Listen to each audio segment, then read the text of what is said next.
Hello guys, as we promise we are here with the new video. आज हम लोग 28 अगस्त shift 2 का maths का सॉल्यूशन डिस्कस करेंगे।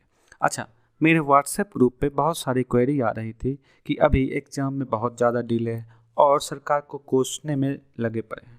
प्लीज़ आप वो दिमाग पढ़ाई में लगाएं। बिलीव मी, 4 से 5 साल बाद आपकी कोई एक्सक्यूज नहीं सुनेगा। उस टाइम आपको लोग सिर्फ इसी चीज़ से जज करेंगे कि आप अपनी लाइफ में कितना सक्सेस हैं। आप बिना किसी चीज़ की इंतज़ार किए हुए सिर्फ और सिर्फ अपनी पढ़ाई पे फोकस करें। ओके, हम लोग पहले क्वेश्चन की ओर मूव करते हैं। ओके, देखिए इसमें जो है आपको क्या दिया हुआ है, cos 2 थीटा जो है वो is equal to sin 2 theta. Okay, अच्छा, ट्रिगोनोमेट्री में एक प्रॉपर्टीज होती है कि जब भी a plus b is equal to 90 degree का केस बनता है तो उस केस में जो है sin a is equal to cos b होता है। ओके, उसके बाद फिर tan a आपका cot b के इक्वल हो जाता है एंड cosec a आपका sec b के इक्वल हो जाता है। ओके, यही वाला प्रॉपर्टी यहाँ पे फॉलो कर रहा है। ओके, देखिए यहाँ पे जब भी cos theta is equal to sin theta है, मतलब कि उन 2 theta plus theta is equal to 90 degree यहाँ पे हम कह सकते हैं। यहाँ पे a 2 थीटा है और b थीटा है। ठीक, तो यहाँ पे से आ गई 3 थीटा की वैल्यू आपकी 90 डिग्री आ गई, तो थीटा की वैल्यू आपकी आएगी 30 डिग्री। अच्छा, पूछ भी रहा है हमें थीटा, तो थीटा की वैल्यू आपकी 30 डिग्री इसमें आंसर हो गई। इस क्वेश्चन में देखिए अलजेब्रा का एक एक्सप्रेशन दिया हुआ है। ठीक, इसमें हमें x की वैल्यू पूछी हुई है। ठीक, x की वैल्यू निकालने के लिए देखिए दोनों साइड यहाँ पे रूट दिया हुआ है। ओके, इसको हमें सबसे पहले स्क्वायर करना पड़ेगा। तो इस साइड स्क्वायर जब हम करेंगे तो इसकी वैल्यू हमको मिल जाएगी आपकी 19 minus x under root 12 is equal to, इधर जब स्क्वायर होगा ये a है और ये b है। ओके, तो इसका जब स्क्वायर होगा तो ये हो जाएगा 4 इसका स्क्वायर, फिर इसका a माइनस बी का स्क्वायर क्या होता है, a माइनस बी का स्क्वायर होता है आपका a square plus b square minus 2ab। Okay, 4 हो जाएगा प्लस फिर √3 का स्क्वायर 3 हो जाएगा। ओके, फिर minus 2 into a and b, √4 into √3 आपका हो जाएगा √12। ये वैल्यू आपको दे देगा 7 माइनस 2 अंडर रूट 12। ओके, और राइट हैंड साइड आपका वही 19 माइनस एक्स अंडर रूट 12 है। अच्छा, सारा न्यूमेरिकल वैल्यू को हम एक साइड कर लेंगे, तो ये आ जाएगा आपका 19 माइनस 7 और ये माइनस इस साइड जाके प्लस हो जाएगा, plus 2 under root 12 is equal to x under root 12। Okay, यहाँ पे हो जाएगा आपको 12 plus 2 under root 12 is equal to x under root 12। अच्छा, यहाँ पे x की वैल्यू निकालनी है तो ये √12 आपको नीचे डिवाइडिंग में चल जाएगा। √12 से ये कट जाएगा तो ये √12 हो जाएगा और ये √12 से यहाँ पे √12 हो जाएगा। ओके, आपको आंसर यहाँ पे मिल जाएगा 2 प्लस √12। √12 को हम लिख सकते हैं क्या 2√3, है ना, ये 2 अंदर चल जाएगा तो 4 इंटू 3 √12 हो जाएगा। इसका आंसर हमको ये मिल जाएगा। नेक्स्ट क्वेश्चन, ये क्वेश्चन भी देखिए अलजेब्रा का क्वेश्चन है, सिंपल सा, इसमें कैलकुलेशन बस दिया हुआ है। जैसे देखिए यहाँ पे p आपको क्या दिया हुआ है 2 प्लस यहाँ पे दिया हुआ है 0.2 अपॉन 0.2 इंटू 2 माइनस 1 इंटू 2 हो जाएगा यहाँ पे। ओके, यहाँ से देखिए 0.2 कैंसिल हो जाएगा। ओके, यहाँ पे देखिए ये प्लस का 2 है और ये माइनस का 2 है, ये भी कैंसिल हो गया, तो यहाँ से आपको p की वैल्यू क्या आ गई 1/2 आ गई। अच्छा, q की वैल्यू क्या है, यहाँ पे q की वैल्यू भी है 2 माइनस 0.2 अपॉन, देखिए नीचे में दिया हुआ है आपका 0.2 इंटू 2 माइनस, यहाँ पे देखिए 2 से 2 आपका कैंसिल हो जाएगा तो यहाँ पे आपका 1 दिया। ओके, अच्छा 0.2 से 0.2 यहाँ पे कैंसिल हो गया तो बच गया आपका 2 माइनस 1 अपॉन 2 माइनस 1। अच्छा, एक और ये हाफ हो गया, एक और हाफ कितना हो जाएगा आपका 1.5 हो जाएगा। अच्छा, 2 माइनस 1.5 आपको कितना हो जाएगा 0.5, मतलब कि 1/2 हो जाएगा। यहाँ से p की वैल्यू भी आपको 1/2 आ गई और q की वैल्यू भी 1/2 आ गई। अच्छा, पूछ रहा है हमसे P/Q, तो दोनों हाफ हाफ है, तो इन दोनों की वैल्यू आपकी 1 हो जाएगी। देखिए ये वाला क्वेश्चन, देखिए ये वाला क्वेश्चन जो है आपको एक सिंपल इंटरेस्ट का क्वेश्चन है, जिसमें देखिए 2600 रुपया एक प्रिंसिपल है आपका, ओके, जिसको 2 भाग में विभाजित किया जाता है, ठीक। पहला भाग जो है प्रति वर्ष जो है 10% की दर से 5 वर्ष का साधारण ब्याज, और दूसरे भाग का 9% की दर से 6 वर्ष का साधारण ब्याज बराबर होता है। सिंपल इंटरेस्ट दोनों केस में आपका इक्वल है, ठीक, बट टाइम और रेट ऑफ इंटरेस्ट दोनों में अलग लग रहा है। देखिए इसमें जो है आपको रेट ऑफ इंटरेस्ट है 10% और टाइम आपको 5 ईयर लग रहा है, जबकि यहाँ पे आपको रेट ऑफ इंटरेस्ट 9% है और टाइम जो है आपका 6 साल लग रहा है। तो ये आपको कितना 54% ऑफ प्रिंसिपल है, और यहाँ पे आपको 50% ऑफ प्रिंसिपल है। अच्छा, इन दोनों की वैल्यू इक्वल है, ओके। ये देख के आप बता सकते हैं क्या कि 50% ऑफ ये P1 है और ये आपका P2 है, तो 50% ऑफ P1 54% ऑफ P2 के बराबर तभी हो सकता है जब P1 की वैल्यू आपकी कम रही होगी P2 से, P2 की वैल्यू कम रही होगी और P1 की वैल्यू ज़्यादा रही होगी, तभी तो P1 का 50% जो है वो P2 के 54% के इक्वल आ रहा है। तो इससे हम लगा सकते हैं कि जैसे कि अगर 2600 है तो 2600 का हाफ हो गया आपका 1300, मतलब कि एक वैल्यू इसमें से ये वैल्यू आपका 1300 से कम रहा होगा और ये वैल्यू आपका 1300 से ज़्यादा रहा होगा, ठीक। देखिए इसमें पूछ रहा है आपको 10% के दर पे P1 की वैल्यू पूछ रही है, तो ये वैल्यू आपकी 1300 से तो ज़्यादा रही होगी, तो ऑप्शन जैसे ही आप देखिएगा तो ये ऑप्शन आपका यहाँ से कैंसिल हो जाएगा, ये ऑप्शन भी नहीं हो सकता है। अच्छा, बस यही 2 ऑप्शन बचेगा, ठीक, इन दोनों में से आंसर हो सकता है। ये अगर टाइम कम बचा हुआ एग्जाम में तो आप इस मेथड से 50-50 रिस्क ले सकते हैं, ओके। अच्छा, अब इसको डिटेल अगर बताना हो, ओके, रब करके मैं बताता हूँ डिटेल में इसको। हाँ, 50% ऑफ P1 जो है इज इक्वल टू हो जाएगा 54% ऑफ P2।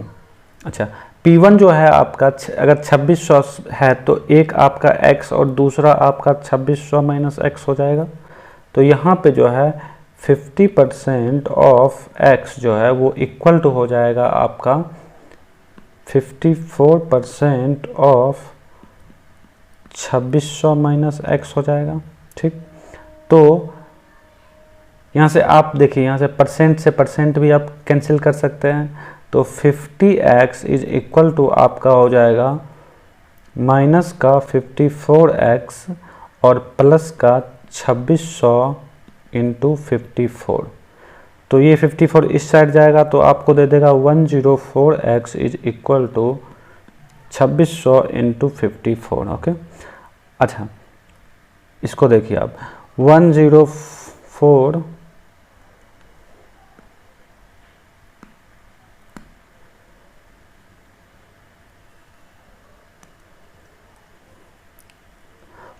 हाँ 104x is equal to 2600 into 54, okay.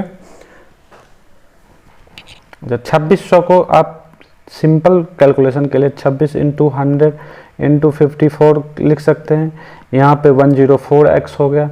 अच्छा, 26 चौके हो जाता है, ओके, 4 से यहाँ कट जाएगा, ये आपको यहाँ पे 25 दे देगा, तो आपको x की वैल्यू कितनी आ जाएगी 25 इंटू 54 आ जाएगी। अच्छा, 25 इंटू 54 आपको निकालना क्या है, x का वैल्यू निकालना है, x आपका P1 के इक्वल है, तो 25 इंटू 54 आपका 25 चौके 100 हो जाएगा, 25 बच्चे 125 और 10 135 1350 आपका आंसर इसका हो जाएगा, ओके। हाँ, इसमें देखिए, इसमें है पहली 8 भाज्य प्राकृत संख्या का माध्य मतलब मीन और पहली 8 अभाज्य संख्याओं का मीन के बीच का अंतर पूछ रहा है। अच्छा, पहली 8 भाज्य संख्या कौन कौन सी हो जाएगी, 1 और 2, ये दोनों तो भाज्य संख्या नहीं होगी, है ना। सबसे लीस्ट प्राइम नंबर मतलब कि अभाज्य संख्या आपकी 2 होती है, तो भाज्य संख्या आपकी क्या क्या हो जाएगी, पहली 4 हो जाएगी, फिर 5 नहीं होगा 6 हो जाएगा, फिर 7 नहीं होगा, 8 हो जाएगा, 9 हो जाएगा, 10 हो जाएगा, फिर 11 नहीं होगा आपका, 11 अभाज्य संख्या हो गया, फिर 12 हो जाएगा, फिर 13 नहीं, 14 हो जाएगा, फिर 15 हो जाएगा। देखिए कितना हो गया, 1 2 3 4 5 6 7 8 हो गया, 8। इसका मीन आपसे पूछ रहा है, ओके। तो इसका मीन अब 6 4 10 हो जाएगा, 10 8 18 हो जाएगा, 18 9 27 हो जाएगा, 27 10 37 हो जाएगा, 37 12 49 हो जाएगा, 49 4 53 10 63 हो जाएगा, 63 5 68 10 78 हो जाएगा आपका, 78/8 इसका मीन हो जाएगा पहली 8 भाज्य संख्याओं को। अच्छा, पहली 8 अभाज्य संख्या कौन कौन सी होगी? सबसे पहली अभाज्य संख्या 2 से आपकी स्टार्ट होती है, तो 2 हो गई, 3 हो गई, फिर 4 नहीं 5 हो गया, फिर 7 हो गया, फिर 8 9 10 नहीं 11 हो गया, फिर आपका 13 हो गया, फिर 14 15 16 नहीं आपका 17 हो गया, ओके। देखिए 1 2 3 4 5 6 7, एक और 17 के बाद फिर आपका ये 19 हो गया, ओके। 8 संख्या ये हो गए। अच्छा, इसको आप ऐड कीजिए तो कितना हो जाएगा, 3 2 5 हो जाएगा, 5 5 10, उसके बाद फिर 17 हो जाएगा, 17 11 आपका 28 हो जाएगा, 28 3 आपका 31 10 41 हो जाएगा, 41 7 48 10 58 हो जाएगा, 58 9 आपका 67 और 10 77 आपका ये हो जाएगा, 77/8 आपका ये दे देगा। अच्छा, पूछ क्या रहा है आपको, इन दोनों के मीन का अंतर पूछ रहा है। तो देखिए अंतर आपका हो जाएगा 78/8 माइनस 77/8, दैट मीन्स 1/8 आपका अंतर हो जाएगा, ठीक। देखिए 1/8 इसका अंतर हो जाएगा। बस इसमें आपको ये पता होना चाहिए था कि भाज्य प्राकृत संख्या और अभाज्य प्राकृत संख्या आपकी कहाँ से स्टार्ट होती है और ये क्या होती है। ये अगर नॉलेज होगा तो आप आसानी से ये क्वेश्चन कर ले जाते हो। देखिए इस वाले क्वेश्चन में रेशियो का ये क्वेश्चन, ओके। देखिए इसमें क्या कर रहा है कि आपको लड़के और लड़कियों की मिलाकर उनकी आयु जो है इतना हो जाती है, ठीक। लड़कों की आयु इतनी है, अच्छा, लड़कियों की आयु औसत आयु आपकी इतनी है, तो लड़के और लड़कियों की अनुपात ज्ञात कीजिए। देखिए जब भी इस टाइप के क्वेश्चन में देखिए जैसे इसमें बताया गया है कि लड़के की औसत आयु अलग से दे रखी है, लड़कियों की औसत आयु आपको अलग से दे रखी है, और इन दोनों का अगर कॉमन कोई भी चीज़ दे रखा हो तो इस वाले क्वेश्चन को हम एलिगेशन मेथड से बहुत ही सिंपल तरीके से कर सकते हैं। इसमें देखिए जैसे ये रहा बॉयज़ और यहाँ पे ये रहा गर्ल्स, ठीक। बॉयज़ की देखिए यहाँ पे कितनी दे रखी है औसत आयु 15.4 दे रखी है। गर्ल्स की देखिए औसत आयु आपकी कितनी दे रखी है 18.2 रखी है। इन दोनों की औसत आयु कितनी दे रखी है 16.8 दे रखी है, ओके। अच्छा देखिए इसमें एलिगेशन मेथड में इसमें से इसको माइनस कर देंगे, कितना आ जाएगा आपका यहाँ पे 1.4 आ जाएगा, है ना। अच्छा इसमें से इसको माइनस कर देंगे, कितना हो जाएगा 0.2 करेंगे 17 हो जाएगा, और 1.2 मतलब 1.4 यहाँ पे भी हो जाएगा। तो 1.4 दैट मीन्स 1:1 बॉयज और गर्ल्स का रेशियो दोनों इक्वल में होंगे, ओके। देखिए आपका ऑप्शन ए यहाँ पे करेक्ट हो जाएगा, ठीक। हाँ ये वाला क्वेश्चन देखिए, ये वाला क्वेश्चन देखिए आपको यहाँ पे P और Q का कुछ मान दे रखा है, ठीक। उन दोनों को सिंप्लीफाई करके आपको P/Q की वैल्यू निकालनी है, ठीक। यहाँ पे P जो है आपको देखिए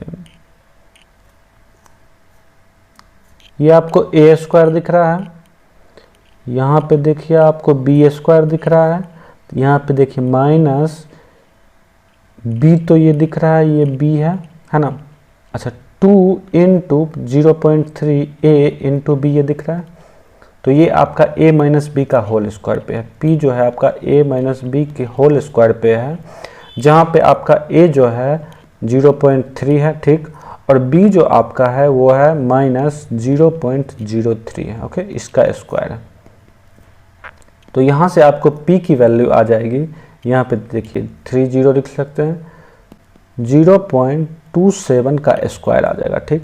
अच्छा 27 का स्क्वायर यहाँ पे कितना होता है, 27 का स्क्वायर आपको होता है 729। अच्छा यहाँ पे 2 अंक के बाद दशमलव है, मतलब इसमें स्क्वायर करने पे हमको 4 अंक के बाद दशमलव पर देना पड़ेगा, 1 2 3, एक शून्य और दे देंगे, यहाँ पे ये दशमलव हो जाएगा इसका। अच्छा Q आपको डायरेक्ट दे रखा है जो कि है 0.54, ठीक।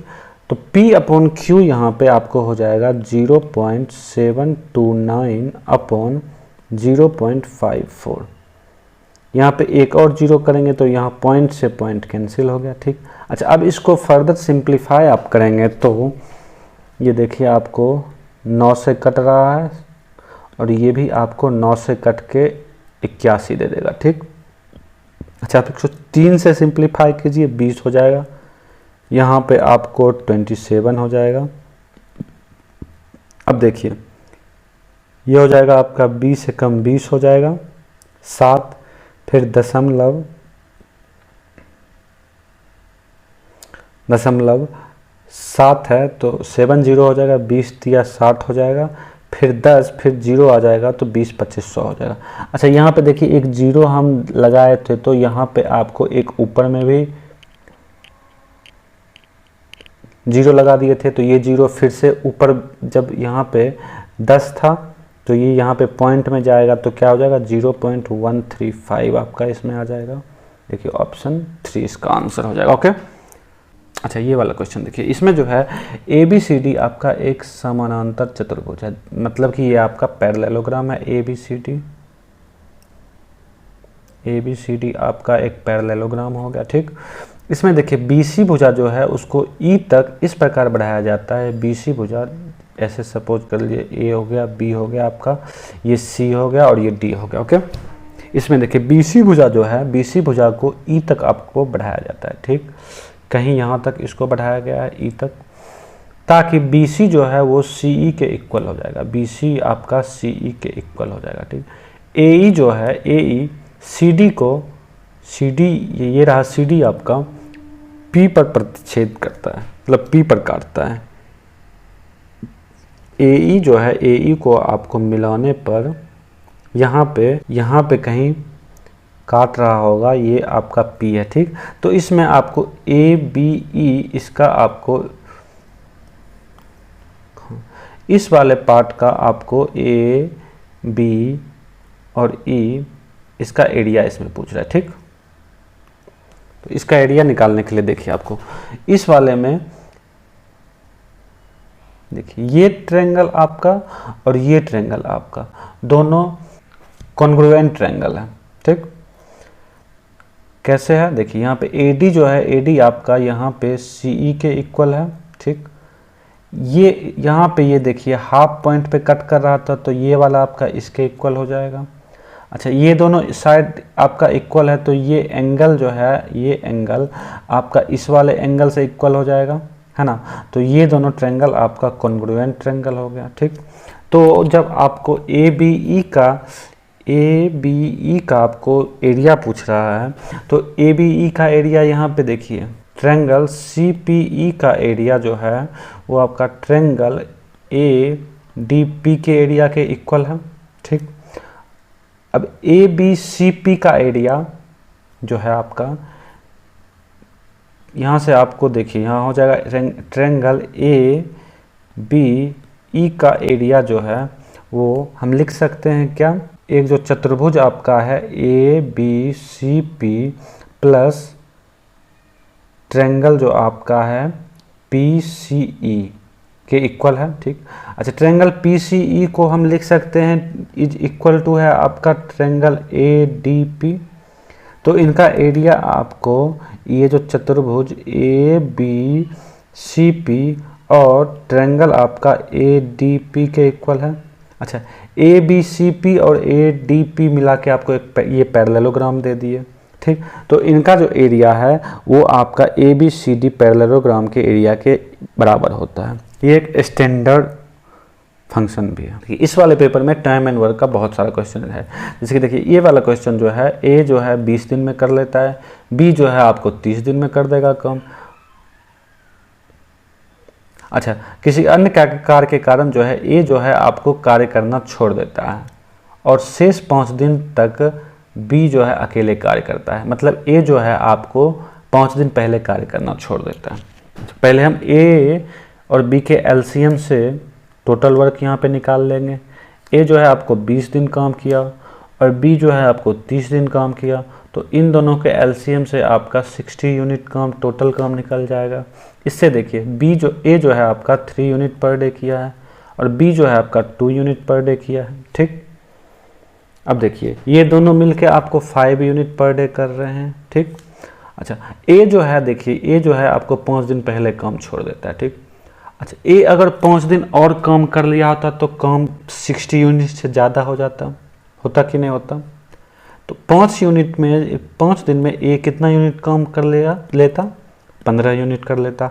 मतलब कि अगर 5 दिन ए और काम कर रहा होता तो 60 यूनिट से काम ज़्यादा होकर के 75 यूनिट काम होता, ठीक।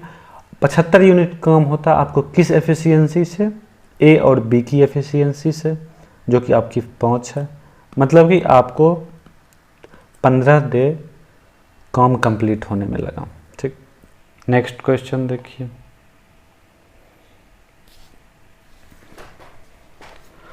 इस वाले क्वेश्चन में देखिए, इस वाले क्वेश्चन में जो है एक व्यक्ति है जो अपनी पूंजी का जो है 1/2 भाग 5% ब्याज दर पे और अपनी पूंजी का 1/3 भाग जो है 8% वार्षिक ब्याज दर पे और जो शेष बचा हुआ पूंजी है उसको 10% वार्षिक ब्याज की दर पे लगाता है, ठीक। तो और 1 वर्ष के अंत में उसे जो सिंपल इंटरेस्ट ब्याज प्राप्त होता है वो 820 रुपया प्राप्त होता है। तो उसने कितना पूंजी लगाया है, मतलब कि उसका प्रिंसिपल इसमें पूछ रहा है, ठीक। इसको हम यूनिट डिजिट से सॉल्व करने के लिए, जैसे देखिए यहाँ पे 1/2 लिया और यहाँ पे 1/3 लिया, मतलब इन दोनों का एलसीएम आपको 6 यूनिट जो है हम टोटल अमाउंट मान लेंगे, ठीक। टोटल अमाउंट हम 6 यूनिट मान लेंगे। 6 यूनिट में देखिए हाफ मतलब कि 3 यूनिट आपको 5% पे लगाया है, ओके। 1/3 6 का 1/3 आपको 2 हो जाएगा, जो कि आपको 8% पे लगाया है। 3 2 5 हो गया तो 1 यूनिट बच गया, तो बचे हुए को उसने 10% पे लगाया है, ठीक। यहाँ से आपको देखिए 15% मिल गया, यहाँ से आपको देखिए 16% आपको मिल गया और यहाँ से आपका 10% मिल गया, ठीक। इन तीनों को ऐड करेंगे तो आपको देखिए 15 16 15 15 30 31 10 41% हो जाएगा, ठीक। अच्छा ये 41% ब्याज आपको मिला है प्रिंसिपल पे। अच्छा ये 41% की वैल्यू आपको कितनी एक्चुअल में ब्याज मिली है, 820 रुपये मिली है, ठीक। तो यहाँ से 1% की आप वैल्यू निकाल सकते हैं, क्या 20 होगी, ठीक। 1% की वैल्यू 20 हुई, तो यहाँ से 100% की वैल्यू आपकी कितनी हो गई, 2000 हो गई, ठीक। 2000 हो गई। अच्छा यहाँ पे देखिए 6 यूनिट हमने टोटल अमाउंट माना था, तो यहाँ पे 6 × 2000 आपका काम टोटल कैपिटल जो कि आपका 12000 हो जाएगा। देखिए ऑप्शन 12000, ये देखिए ऑप्शन इसमें हो जाएगा, ठीक। नेक्स्ट क्वेश्चन देखिए, इसमें देखिए समबाहु त्रिभुज का एक क्वेश्चन है। समबाहु त्रिभुज की मैं आपको यहाँ पे कुछ और प्रॉपर्टी बता दूंगा जिससे आपको एग्जाम में क्वेश्चन करने में बहुत ही आसानी होगी, ठीक। ABC जैसे है, ठीक। पहले मैं आपको फॉर्मूले वाले मेथड से बता दे रहा हूँ। इसमें जो है आपका PQR जो है BC और AC भुजा के मध्य बिंदु है। AB की मध्य बिंदु आपकी P हो जाएगी, BC की मध्य बिंदु आपकी Q हो जाएगी और AC की मध्य बिंदु आपकी R हो जाएगी, ठीक। तो पूछ रहा है कि भुजा जो है इसकी 4 सेंटीमीटर है, ये भुजा जो है इसकी 4 सेंटीमीटर है, तो PQR का क्षेत्रफल पूछ रहा है। ये वाला ट्रायंगल जो है इस वाले ट्रायंगल का क्षेत्रफल हो रहा है, पूछ रहा है। अच्छा इस वाले अगर हमको ABC का पूरे का क्षेत्रफल पता चल जाएगा तो इसका क्षेत्रफल निकाल सकते हैं क्या। देखिए ये ट्रायंगल 1 2 3 4 ये चारों ट्रायंगल इक्वल तो है, तो ABC का अगर हमको एरिया पता चल जाएगा तो उसका 1/4 कर देंगे तो आपको PQR की एरिया पता चल जाएगी, ठीक। तो देखिए यहाँ पे अगर साइड आपका समबाहु त्रिभुज का 4 दिया हुआ है तो इसका एरिया आपको √3/4 × 4 का स्क्वायर हो जाएगा, तो यहाँ से ये एक कट जाएगा तो इसकी वैल्यू आपको 4√3 आ जाएगी, ठीक। 4√3 आपका एरिया आ गया ABC का, ठीक। तो इसका 1/4 आपको PQR का एरिया होगा, ठीक। तो वो आपका √3 हो जाएगा। अच्छा इसका मैं कुछ आपको स्टैंडर्ड एक चीज़ बता देता हूँ कि जब भी आपको समबाहु त्रिभुज इक्विलेटरल ट्रायंगल में यूनिट में आपको 2 अगर रहेगा, 2 का एरिया आपको √3 होगा। ठीक, मैं इसको अच्छे से भी एक्सप्लेन कर देता हूँ। ठीक, एरिया आपका ये रहेगा। ठीक, एल्टीट्यूड जो है, एल्टीट्यूड आपका 2 रहने पे √3 रहेगा एल्टीट्यूड। ठीक, अगर साइड आपका 2 रहा तो एल्टीट्यूड आपका √3 रहेगा। ठीक, और पेरीमीटर अगर 2 है तो पेरीमीटर आपका 6 हो जाएगा। ठीक, एरिया में देखिए आपको सेंटीमीटर स्क्वायर में आता है एरिया। ठीक, तो अगर यहाँ पे आपको 2 से मल्टीप्लाई अगर करना होगा तो इस साइड स्क्वायर होने के कारण यहाँ पे आपको 4 से मल्टीप्लाई करना होगा। मतलब कि अगर कभी पूछ दे कि अगर समबाहु त्रिभुज की भुजा जो है आपकी 6 सेंटीमीटर, ठीक, तो इसका एरिया क्या होगा। ठीक, जैसे देखिए आपको स्टैंडर्ड इक्वेशन ये ध्यान में रखा है कि अगर साइड 2 होगी तो एरिया आपकी कितनी होगी, √3 होगी। तो 6 साइड होने के लिए इसको यहाँ पे 3 से मल्टीप्लाई करना पड़ेगा, तो यहाँ पे 3 के स्क्वायर 9 से मल्टीप्लाई करना पड़ेगा, मतलब इसका जो एरिया है आपको 9√3 हो जाएगा। सेम वे अगर आपको 12 सेंटीमीटर दिया हुआ है त्रिभुज की साइड, तो और इसका एरिया अगर आपसे पूछ रहा हो तो फिर से आपको ध्यान रखना है कि 2 का √3 आपको होता है, तो इसको 12 करने के लिए यहाँ पे 6 से मल्टीप्लाई करेंगे, तो इस साइड 6 का स्क्वायर 36 से मल्टीप्लाई करेंगे, तो 12 का एरिया, 12 साइड है तो एरिया आपका 36√3 हो जाएगा। ठीक, और देखिए आपको एल्टीट्यूड तो आपको सेंटीमीटर, मीटर इन्हीं सब में मिलता है, या फिर पेरीमीटर भी आपको सेंटीमीटर या मीटर इन्हीं सब में मिलता है। तो इस सब में अगर 6 दिया हुआ है तो 2 का 3 गुना है, तो आपको एल्टीट्यूड में भी √3 का 3 गुना, मतलब कि 3√3 इसका होगा। ओके, इस टाइप से करना है। इसमें देखिए क्या बोल क्या रहा है इस क्वेश्चन में कि सबसे लंबे स्तंभ की लंबाई पूछ रहा है, किसमें, जो 10 मीटर, 8 मीटर और 6 मीटर की विमाओं वाले कमरे में रखा जा सकता है। अच्छा, एक अगर आप क्यूबॉइड ले लीजिए, ये कमरा क्यूबॉइड ही है ना, तो क्यूबॉइड में रखने की क्या पॉसिबिलिटी है कि सबसे ज़्यादा, अगर आप अपने रूम को इमेजिन कीजिएगा तो आप अपने रूम में डायगनली, मतलब इस वाले छोर से लेकर के इस वाले छोर तक, ये सबसे ज़्यादा आपका लेंथ होगा जो आप रॉड रख सकते हैं। ठीक, तो क्यूबॉइड में आपका इसका फॉर्मूला आपको होता है, डायगनल का फॉर्मूला होता है √of L² plus B² plus H²। ठीक, अच्छा देखिए यहाँ पे क्या दिया हुआ है आपका, L² 10 दिया हुआ है तो 10 का स्क्वायर 100 हो जाएगा, प्लस B आपको 8 दिया हुआ है तो 8 का स्क्वायर 64 हो जाएगा, प्लस H आपको 6 दिया हुआ है तो 6 का स्क्वायर 36 हो जाएगा। इन तीनों को सम करने पे आपको कितना आ जाएगा, 200 आ जाएगा। 200 का को हम 10√2 भी लिख सकते हैं। ठीक, यही देखिए आपका यहाँ पे आंसर हो जाएगा। इस वाले क्वेश्चन में देखिए पूछ क्या रहा है आपसे, a² माइनस b² पूछ रहा है। a/x यहाँ से देखिए आप लिख सकते हैं इस वाले इक्वेशन से a/x की वैल्यू 1/sin t। ठीक, अच्छा सेकेंड वाले इक्वेशन से b/y की वैल्यू भी हम लोग लिख सकते हैं, जो कि आ जाएगी आपको 1/tan t आ जाएगी, है ना। तो इसका स्क्वायर करने पे आपको, दोनों साइड स्क्वायर करने पे आपको, और इसका भी स्क्वायर करने पे आपको यहाँ पे मिल जाएगा 1/sin² t minus 1/tan² t।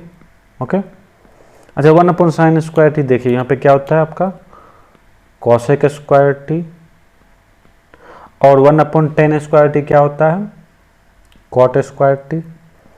देखिए cosec² t minus cot² t की वैल्यू 1 होती है। ठीक, ये फॉर्मूला होता है आपको कि sin² theta plus cos² theta की वैल्यू 1 होती है। ठीक, फिर sec square theta minus tan square theta की वैल्यू 1 होती है, और cosec square theta minus cot square theta की वैल्यू 1 होती है। यहाँ पे देखिए कॉसेक में सी से दोनों स्टार्ट होता है, ये तो नॉर्मली सबको पता रहता है ना। ये तीनों स्टैंडर्ड फार्मूला है, इनको आपको ध्यान में रखना। ओके, नेक्स्ट क्वेश्चन देखते हैं। अच्छा, इसमें देखिए जो है √3 इकाई भुजा जो दी हुई है, साइड दिया हुआ समबाहु त्रिभुज का आपका √3 दिया हुआ है का परिवृत्त की त्रिज्या मतलब कि सर्कम रेडियस पूछ रहा है आपसे, ठीक, सर्कम रेडियस आपसे पूछ रहा है, ठीक। तो जैसे देखिए ये आपका एक ट्रायंगल हो गया, इस ट्रायंगल में देखिए ये आपका सर्कम रेडियस हुआ होगा, ठीक। अच्छा, इसकी साइड अगर √3 है तो इसका एल्टीट्यूड कितना होगा, इसका एल्टीट्यूड देखिए, आपका एल्टीट्यूड का फॉर्मूला आपको होता है, एल्टीट्यूड जो है एल्टीट्यूड आपका होता है √3/2 इंटू साइड। तो ये आपको हो जाएगा √3/2 इंटू साइड आपका कितना है, यहाँ पे √3 है, तो एल्टीट्यूड आपका 3/2 आ जाएगा। अच्छा, समबाहु त्रिभुज में यहाँ पे आपका सर्कम सेंटर होता है, ठीक। सर्कम सेंटर से यहाँ पे 2:1 के रेशियो में काटता है, तो पूरे आपका 3 यूनिट है, 3 यूनिट की वैल्यू कितनी है, 3/2 है, तो 1 यूनिट की वैल्यू आपकी कितनी हो जाएगी, 3/6 हो जाएगी। तो 2 यूनिट की वैल्यू आपकी कितनी हो जाएगी, 3/6 इंटू 2 मतलब कि 6/6 मतलब 1 यूनिट हो जाएगी आपकी वैल्यू। ओके, ये आपको आंसर में भी दे रखा है। इस वाले क्वेश्चन में देखिए आपको कि p² plus q² minus r² बराबर 0 दिया हुआ है, तो इस p की पावर 6 प्लस q की पावर 6 माइनस r की power 6 divided by p² minus q² into r² आपसे पूछ रहा है। अच्छा देखिए ये आपको है a plus b plus c is equal to 0 वाला क्वेश्चन है। जब भी ये कंडीशन आपको दिया हुआ रहता है तो a³ plus b³ plus c³ is equal to 3abc होता है। वही आपको देखिए यहाँ पे करना है, इसको आप a मान लेंगे, इसको b मान लेंगे, इसको c मान लेंगे, तो a plus b minus c is equal to 0 दिया हुआ है, तो इसका क्यूब मतलब कि p की पावर 6 a³ प्लस b का क्यूब q की पावर 6 माइनस, यहाँ पे माइनस है तो माइनस हो जाएगा, c³ मतलब कि r की पावर 6 वो आपका इक्वल हो जाएगा 3 इंटू a आपका p² है इंटू b आपका वहाँ पे देखिए q² है इंटू c आपका माइनस का r² है ना, माइनस का r² हो गया। तो यहाँ से वैल्यू आपकी आ गई -3p² q² r² हो गई। तो देखिए पूछ क्या रहा है हमको, -3p² q² r² divided by p² q² r² हो जाएगा, यहाँ से ये कैंसिल हो जाएगा, तो आपका आंसर आ जाएगा -3। पूछ रहा है कि किसी भी प्राकृतिक संख्या के लिए 6 की पावर n और 5 की पावर n है, उसका यूनिट डिजिट हमेशा क्या रहेगा, ठीक। अच्छा, इसको तो आप पहला हिट एंड ट्रायल से भी कर सकते हैं, अगर 6 की पावर 1 माइनस 5 की पावर 1 लिखेंगे तो भी यूनिट डिजिट आपका 1 आएगा, 6 की पावर 2 और 5 की पावर 2 लिखेंगे तो भी आपका यूनिट डिजिट यहाँ से 36 और यहाँ से 25 1 ही आएगा, ठीक। ओके, तो इसका आंसर आपको 1 हो जाएगा। अच्छा, इसको आप अगर कॉन्सेप्ट इसमें हमको देना होगा, तो देखिए 6 की पावर n माइनस 5 की पावर n है, n या तो ऑड आपका हो सकता है या फिर n आपका इवन हो सकता है, ठीक। n जब भी ऑड होगा तो 6 की पावर ऑड और 5 की पावर ऑड होगी, तो 6 की पावर कुछ भी हो वो हमेशा यूनिट डिजिट आपका 6 ही देगा, आप ट्राई करके देख लीजिए। और 5 की पावर ऑड हो या फिर इवन हो, दोनों केस में 5 ही देगा, तो इन दोनों का यूनिट डिजिट हमेशा ही 1 आएगा। अगर इवन पावर भी हो 6 का तो भी आपको वो 6 ही देगा यूनिट डिजिट, और इवन पावर 6 का हो 5 का हो तो भी वो आपका 5 ही देगा, तो यहाँ से भी आपको यूनिट डिजिट आपका 1 ही आएगा।